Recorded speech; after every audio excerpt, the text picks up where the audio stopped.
Hi,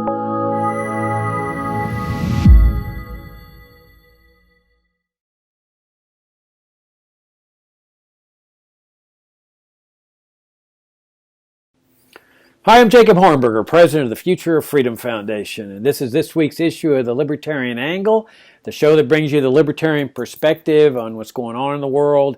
And I'm joined as I am every week by my co-host Richard Ebeling, who teaches economics at the Citadel. Richard, good to see you again.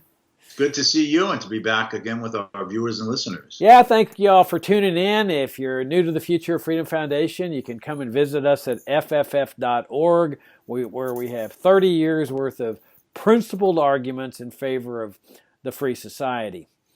Okay, Richard, we're dealing this week with the 75th anniversary of the Yalta Conference, the conference that was held in the middle of World War II, that was attended by Churchill, Stalin, and Roosevelt to resolve issues that had arisen during the war.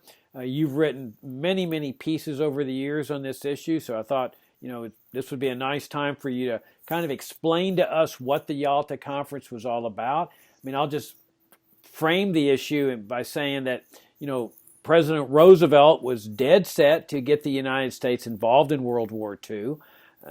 This was despite the opposition of millions of Americans. I mean, most Americans, I would say the numbers ran 70-80% perhaps, against entry into World War II. They had seen the fiasco of World War I. They had seen that American soldiers in World War I had died for nothing. The war had certainly not brought democracy to the world and freedom to the world or made the world safe for democracy. It was certainly not the war to end all wars, because here, in the 1930s, you had Hitler rising in Germany, which had been the defeated power in World War I, and then the war clouds were looming again, and Americans said, we want nothing to do with this again. We don't want to waste tens of thousands of more American men in another European war. But Roosevelt was dead set on getting America involved in the war. He tried to provoke Germany into attacking so that he could say, well, we've been attacked. We need to defend ourselves, because he knew that he could not get a declaration of war from Congress. And this was during the period of time when presidents, including Roosevelt, were still complying with the declaration of war requirement in the Constitution, which prohibits a president from waging war without first securing a congressional declaration of war. So Roosevelt goes into the Pacific and he provokes the Japanese, and that works. He has that strict oil embargo. They don't have enough oil to fund their war machine in China, so they attack at Pearl Harbor, hoping to knock out the Pacific Fleet. There was never an intent to invade the United States. It was simply to knock out the American fleet so that they could go into the Dutch East Indies and get their oil without interference from the American Navy. So in the process of doing this, the U.S., interestingly enough, combines with this communist regime in the Soviet Union, and which, of course, was Hitler's enemy. He had made communism, the threat of communism, a big enemy for Germany. So now you have the United States allying itself with Stalin and the Soviets, which ironically, as soon as the war is over, would be converted into America's new official enemy, which would justify the conversion of the federal government into a national security state, which is a totalitarian type of governmental structure. The Soviet Union was a national security state. In fact, that was part of the justification, that a limited government republic doesn't have the means to oppose a totalitarian state that can do anything at once, like assassinate people and torture people and so forth. And the proponents of the Cold War said, well, we need a national security state too, and as soon as the Cold War is over, we'll restore a limited government republic, which of course they've never done. So, but in the middle of this war effort is this gigantic conference that has monumental consequences for the United States and the rest of the world. So why don't you take it from there and give us the framework for the Yalta Conference and why it is so important in terms of where we are today? Well, to start off, 75 years is a long time, and events pass and circumstances change and new situations arise. It is not an exaggeration to say that much of the post-World War period, including elements of our world today, were the result of decisions and agreements made at the Yalta Conference. So let me give a backdrop of this. This Nazi Germany and the Soviet Union had made a non-aggression pact on August 23rd, 1939, that they would not attack each other. But the real purpose of this is that Hitler wanted to protect himself from a two-front war, the danger of fighting the British and the French in the West after he was to attack Poland, but then also be fighting the Soviet Union on the East, and have the dilemma of being stretched thin through a two-front war, as Germany ended up being exhausted in the First World War. So besides a non-aggression pact, this had a secret clause, a protocol, in which basically Hitler and Stalin said that if a war breaks out, and both presumed a war was going to be breaking out, they would divide Eastern Europe between themselves. Poland would be cut in half. And in fact, Germany invaded Poland on September 1, 1939. The Soviet Union invaded Poland from the east on September 17th, 1939. They soon met in the middle of Poland and formally divided up the country. Poland disappeared from the political map of Europe. And as part of the protocol, the secret protocol, the Baltic states of Estonia, Latvia, and Lithuania were recognized to be in the Soviet sphere of influence, as was Finland and the Bessarabian border area of Romania bordering on the Soviet Union. So basically, this was a pact in which there was agreement to carve up Poland and to placate Stalin to go along with this, give him wide swaths of other parts of Eastern Europe as the Soviet domain. And in fact, Hitler, after saving himself from this, had ended up fighting Britain and France in June of 1940. The lowlands and then France fall to the German army, and Hitler is master of Central and Western Europe, with a tacit ally in Eastern Europe, the Soviet Union, who's supplying him with a lot of raw materials and other supplies to bolster the German military power. But then there comes the issue, is that what's going to happen? And in November of 1940, Hitler had invited the Soviet foreign minister, Vyacheslav Molotov, to a meeting in Berlin. And Molotov came and negotiating with Hitler and Hitler's foreign minister, Ribbentrop. Basically, Hitler tries to draw Stalin to be an active participant in the Axis alliance, that is Germany, Italy, and Japan. And Stalin is not unopen to this, but he has a price to participate in this. He wants to have control over areas of Eastern Europe that Hitler is not willing to part with. He wants to have more say in carving up the Middle East than Hitler is comfortable with, because he wants that for himself.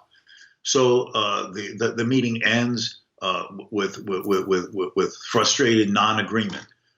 But then Hitler becomes furious and tells the German command to now therefore start a plan for the crushing of the Soviet Union, which is the famous Operation Barbarossa, the German invasion of the Soviet Union. But at the very time that he's ordered the invasion plans of the Soviet Union to be starting to be drawn up, Stalin actually replies to Hitler after Molotov has returned to Moscow and told Stalin everything that went on in the negotiations. And Stalin basically is now ready to join the Axis powers, to join Hitler on the Nazi side of World War II. But Hitler is now too frustrated and doesn't believe it's possible. There's always been the conflict with Bolshevism. And of course, the Russians are these inferior Slavs, only one step above a Jew. So he's going to crush it because he's always viewed as Eastern Europe, the being of living space for the German people.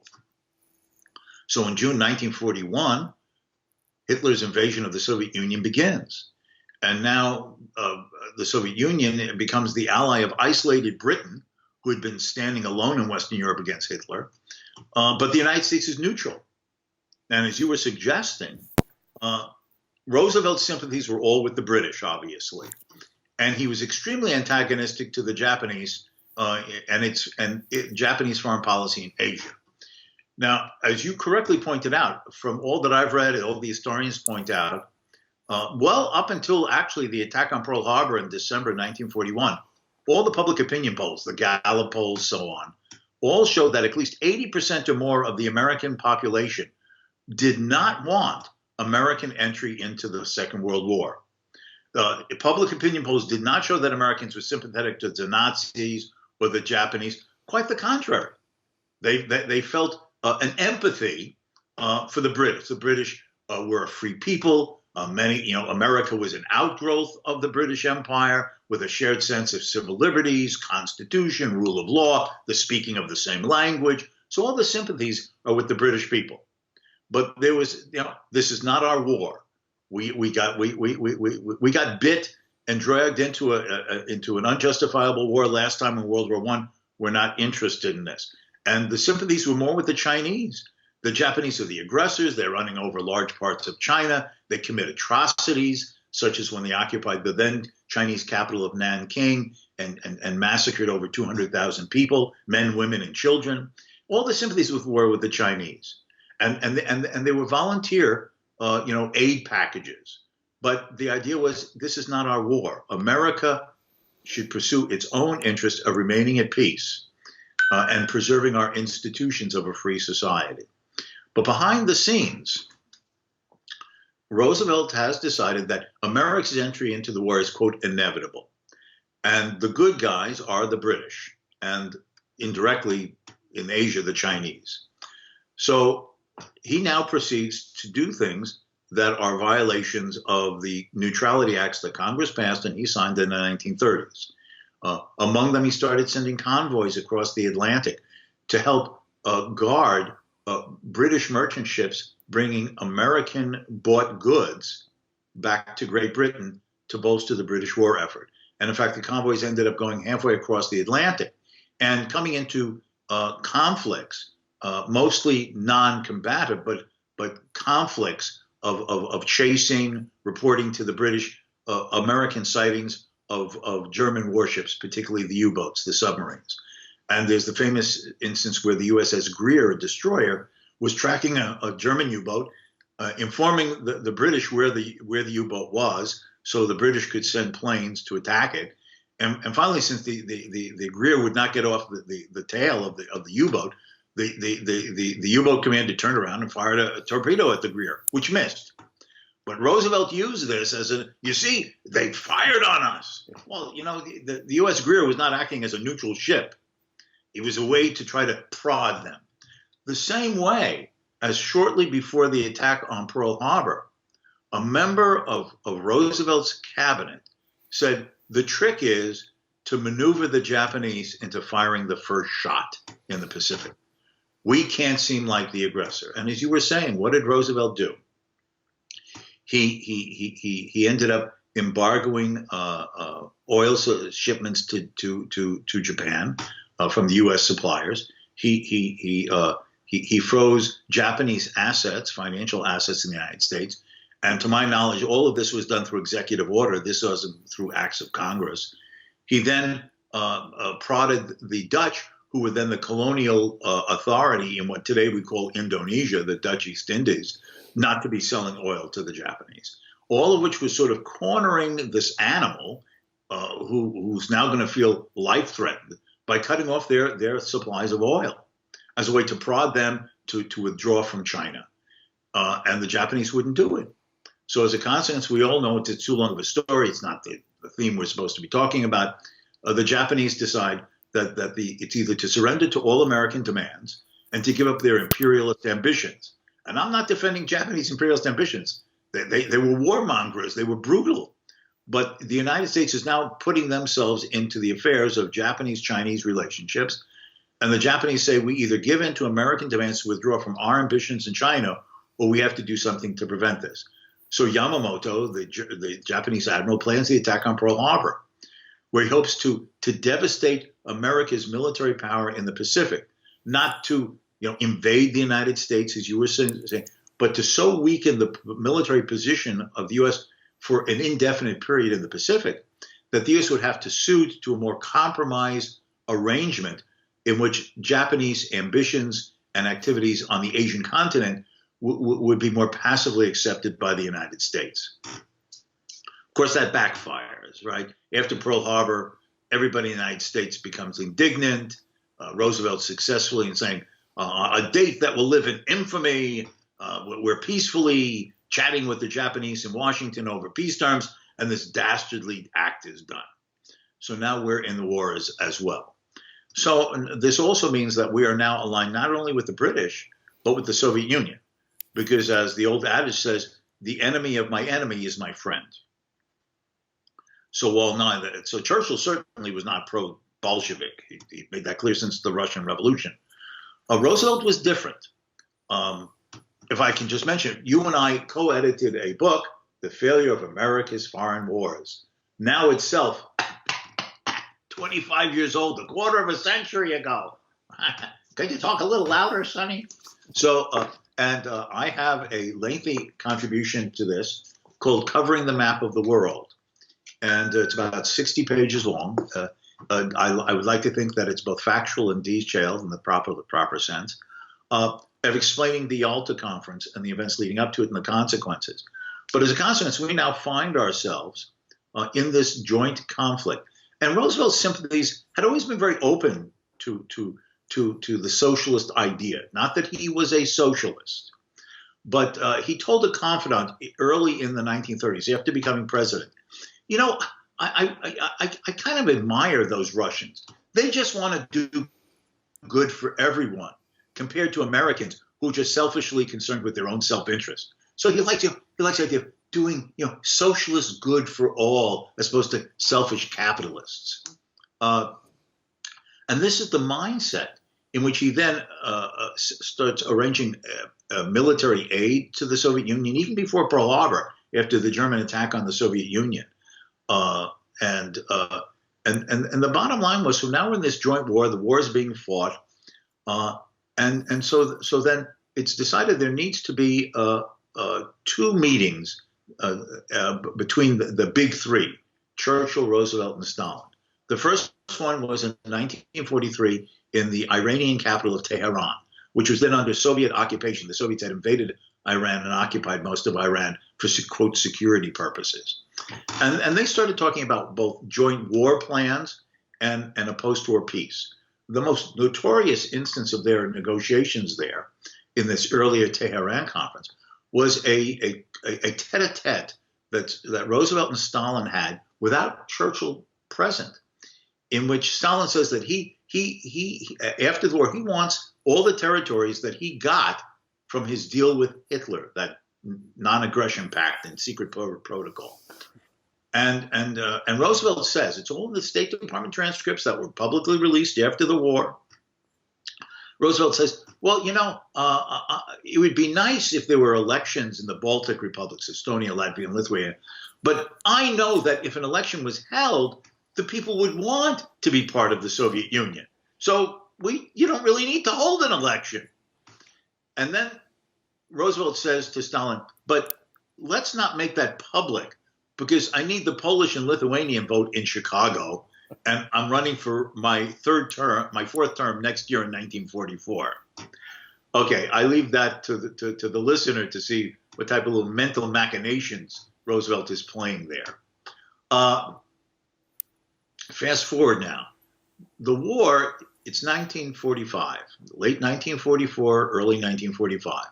June of 1944, the Allies had landed in France on Normandy, D-Day. The German war machine has been broken in its invasion of the Soviet Union because of the disaster for the German army at Stalingrad.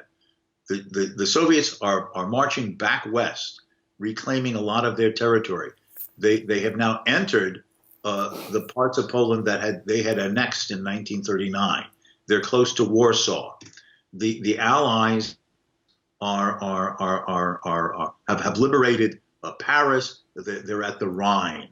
So now it's decided that the big powers have to meet again. And so Stalin will not leave the Soviet Union. any area that in which he does not have his army and his KGB agents controlling, he's not going to be there. So he says, I can't leave the Soviet Union because the necessities of the war. So instead, Roosevelt and Churchill traveled to the Crimea, the peninsula in the Black Sea that was part of the Soviet Union, and they meet at Yalta, which was basically a series of palaces of the old czars of Russia before the Russian Revolution, and Stalin. We now know from the open records. First of all, Stalin knew everything that Roosevelt was planning in his negotiations. Why? Because of the Soviet archives being partly opened in the 1990s with the end of the Soviet Union, and then with the Venona documents. That is, the U.S. had broken Soviet codes and finally were able to translate them. Roosevelt's administration was riddled with Soviet agents or fellow travelers willing to share information with Soviet agents, including people right on his staff at the Yalta Conference. And at the same time, not thinking that that's enough, the American delegation and Roosevelt are assigned one of these old czarist palaces at Yalta, and it has already been thoroughly bugged by the KGB. So so everything that Roosevelt says with others in his bedroom, I assume even in the bathroom, Stalin is hearing all. Is all recorded, and we know that because the Lavrenti Beria, who was his head of the secret police, had a son, and Beria's son wrote about this after the war. His father said it's an unfortunate business that we need to wiretap and have microphones in other leaders' places. But in spite of how uncomfortable it is, we're going to do it. And so they listen to everything. So now they meet from February 4th to February 11th every day. And they decide the fate of the world. And every decision that Roosevelt makes there, except for the agreement about the formation of the United Nations, which does get passed by an approval by Congress, every other decision that Roosevelt makes at the Yalta Conference is by executive power. And in fact, Roosevelt liked to do this. At one point, he told another of his confidants, I like dealing with Stalin. He's the whole works. He doesn't have to deal with the Congress. He doesn't have to deal with the parliament. He's the whole works. So he admires this idea. You don't have to have anyone's approval except yourself. So what is decided at this Yalta Conference? The fate of the world in many ways, the world of that time. What is to happen to Germany? An anticipated defeated Germany. It's February 1945. We all know the war ended in terms of a German surrender in May of 1945. Germany is to be divided up into occupation zones: Soviet, British, American, French, as is Austria into 4 occupation zones, with their respective capitals, Berlin and Vienna, made into their own occupation zones within the city limits. But both the western zones in Berlin and the western zones in Vienna are surrounded by the wider Soviet zones of respectively Eastern Germany and Eastern Austria. The Soviets are basically given a free hand to be able to do anything they want in their part of the Eastern zone. There's no agreement about joint protection of re-emerged civil liberties or rebuilding a political system in Germany as a whole. Basically, each zone occupier does what they want. And Stalin immediately in his zone begins stripping whatever industries have not been destroyed in the war to the Soviet Union, and begins setting up his puppet government in not long after that becomes the German Democratic Republic, East Germany. Also, Stalin says, well, of course, I need friendly countries in Eastern Europe, but of course we'll allow elections. And Roosevelt just says, well, if Stalin says there'll be elections, I guess there'll be elections. But one of his delegate members, one of the military staff, says the wording of this is so elastic that Stalin could do anything or nothing. There's no guarantee here. And in fact, we know that Stalin had no intention of free elections. How do we know that? Because 2 months later, in April of 1945, a Yugoslavian communist delegation was traveling to Moscow. And they met with Stalin several times. And one of the members of the Yugoslavian delegation was a man named Milovan Dijlas, who then wrote about this called Conversations with Stalin. The book is in English. And he says that at one point Stalin said, "This war is not like other wars. Wherever an army as far as an army goes, that's where it imposes its political system. Where your army ends, that's as far as your political system is extended." So Stalin is basically telling them, there's no elections. This is where the Soviet army is. This is as far west we were able to get in Europe. Everything to the east of that line is now made into a communist regime, regardless of the wishes, desires, hopes, and dreams of the people in those countries. And in fact, over the next 3 years after the war, end of the war, through the use of the presence of Soviet soldiers, the intrigues of the Soviet secret police, and the local puppet communist governments at their behest, every one of the Eastern European governments, not just de facto, but de jure, became communist regimes. Poland, Czechoslovakia, Hungary, Romania, Bulgaria, Yugoslavia, Albania. And then these people, rather than being freed from totalitarianism, became the captive nations, as it was called, behind the Soviet Iron Curtain of totalitarianism for another half century. Now, of course, it could be said, but look here, that's where the Soviet army was. Was U.S. or Britain going to go to war?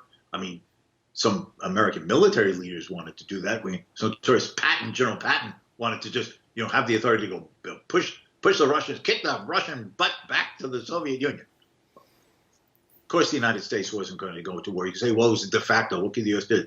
But as Robert Nisbet, a well-known conservative sociologist and political philosopher, points out in his book, Roosevelt and Stalin, The Failed Courtship, yeah, it's de facto. The Soviets are there. But what Roosevelt did was give something that Stalin wanted, a legitimacy of having a right to rule over other people without their consent. He basically says, you can do what you want. Someone can do something. You don't have to give him your moral approval or de facto approval. And Nisbet says that's what Roosevelt was doing. And that was, in a sense, the Yalta Conference legitimized Stalin having friendly countries on his borders. And ideas matter. Words matter. Now, the other element of this, Jacob, was what was happening in the Far East. Now, it's very interesting is that the Soviet Union was at peace with Japan virtually through the entire Second World War. In fact, in April of 1941, before the German invasion of the Soviet Union, Stalin had signed a non-aggression pact with Japan, primarily to see that the Soviet Union wouldn't find itself in a two-front wars, right? What if the Germans attacked in Europe? What if the Japanese attacked in the Far East against Siberia? So that's, and the other idea, and we know this now from the partly open Soviet archives, Stalin wanted to assure peace with Japan so Japan would turn its mind in other directions. In 1940, one of these documents shows that Soviet Foreign Minister Vyacheslav Molotov sent a message to the Soviet ambassador in Tokyo, is that we do not want an early end to the war between Japan and China. It would not serve our purposes in developing the restiveness of the Asian people against their imperialist masters for our revolutionary purposes. And an early end to the war between Japan and China would not serve our ends of wanting to see a war between Japan and the United States. And in fact, Stalin had a spy in Tokyo who had a real in with the Japanese authorities. His cover was, he was supposedly German, which he was, but a member of the Soviet secret police, and a correspondent. And he informed Stalin basically, practically the date and the location of the Japanese attack on the United States in December 1941. Stalin chose not to share that information with Roosevelt, even though by that time, the U.S. through Lend-Lease was sending huge quantities of Lend-Lease material, even though we were not in the war, to bolster Stalin's forces against the invading Germans. But Stalin didn't share that information, because better for the Japanese to attack the United States, assure that the Soviet Union won't be hit by the Japanese, and to create this war chaos in Asia with the United States involved that will set the stage for communist revolutions in its wake. So that was this. Now, what did Stalin get out of the Yalta Conference in Asia? Well, first of all, he promised, well, the Soviet Union would enter the war against Japan 3 months after the war in Europe had ended, whatever that date were to turn out to be. But not for free. He insisted upon the annexation of the Japanese half of the island of Sakhalin, which had large and still has large oil fields.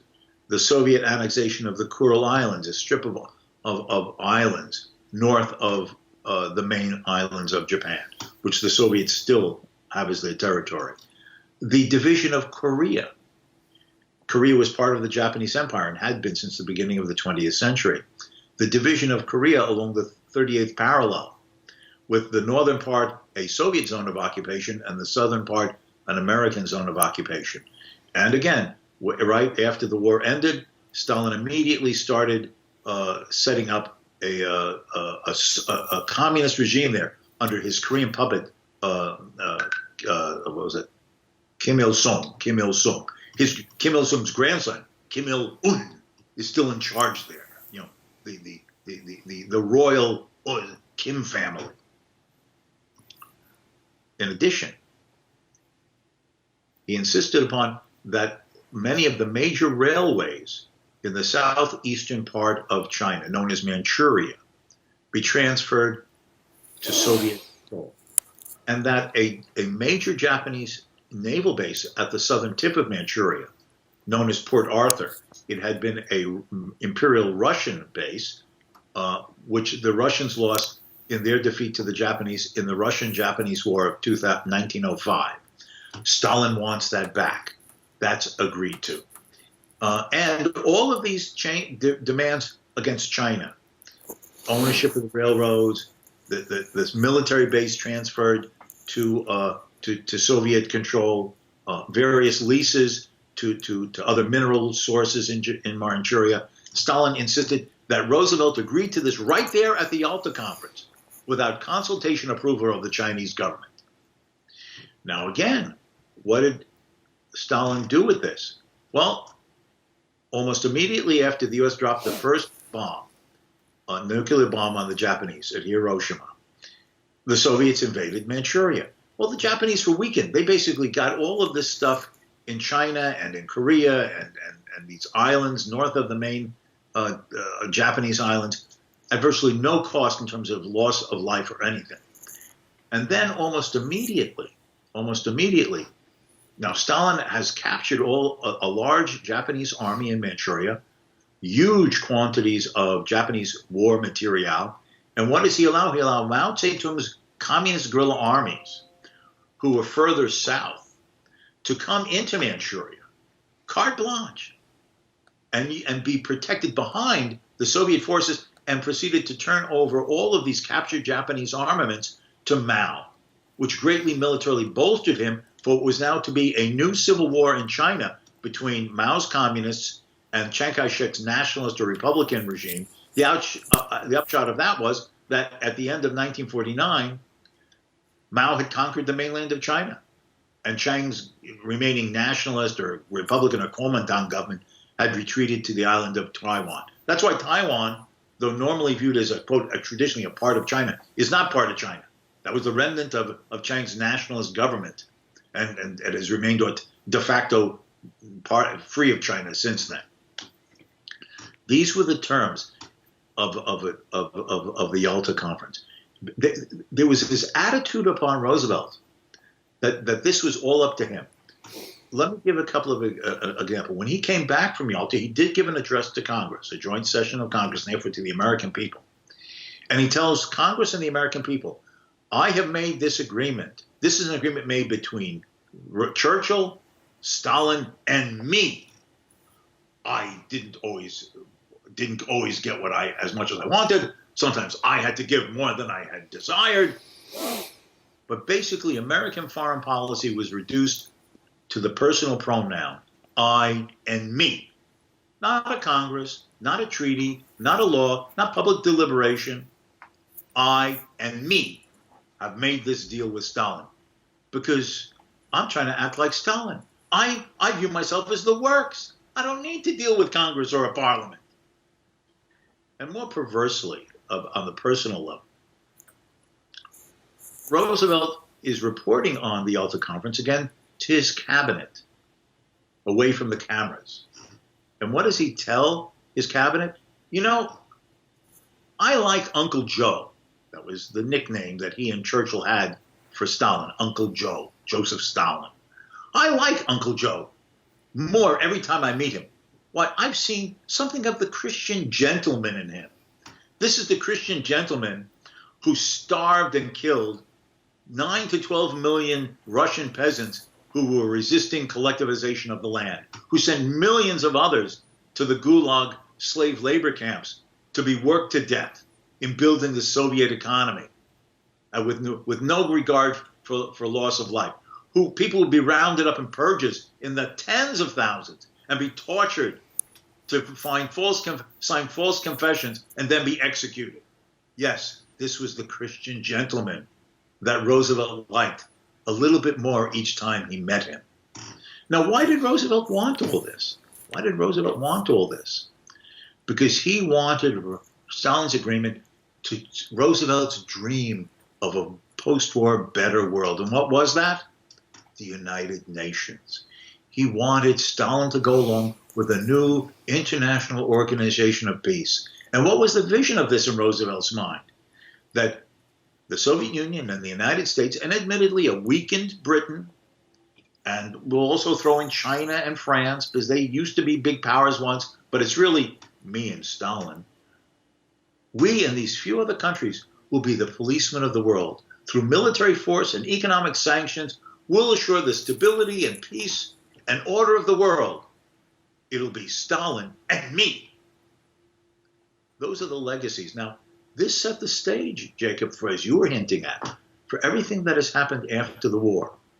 We don't need congressional approvals. We don't need declaration of wars. Presidents now, as imperial presidents, take upon themselves to enter wars. Truman did not get a declaration of war to U.S. participation in the Korean War. He did it under the umbrella of the UN, because the Soviets were boycotting a Security Council meeting where they had a veto for a different reason. And the United States could get the other members of the Security Council, Britain, France, and now, which was seated in the UN, to support military intervention. Basically, that was the United States, mostly, under the UN umbrella. Other interventions, like the use of secret police, military aid, of acquiescing or funding assassinations, overthrowing of governments, the Vietnam War. This set the stage for all of the conflicts of the post-war period and the emergence of this untouchable president who, in the name of national security and the needs of global protection of democracy, could basically do anything he wanted with either minimal or almost no congressional approval, other than to get them to fund the money to carry out these foreign adventures with unrestricted authority.